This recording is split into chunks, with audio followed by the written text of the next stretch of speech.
क्रांतिसिंह नाना पाटील नगर कृती समितीच्या वतीने रस्त्याच्या मधोमध असणाऱ्या अपघातास कारणीभूत ठरणाऱ्या विद्युत पोल महावितरण हलवत नसण्याचा निषेध म्हणून अभिनव आंदोलन करण्यात आलं।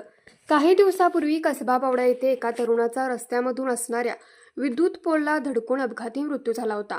फुलेवाडी रिंग रोड येथे कनेरकर नगर तसेच नाना पाटील नगर चौक येथे रस्त्याच्या मधोमध विद्युत खांब आहे आणि या खांबांना धडकून वारंवार अपघात होत आहे, तेव्हा हे पोल त्वरित शिफ्ट करावेत, अन्यथा यापुढे उग्र आंदोलन करण्यात येईल असा इशारा यावेळी देण्यात आला। तसेच महावितरण एखाद्या दुर्घटनेची वाट बघत आहे का असा संतप्त सवाल करण्यात आला।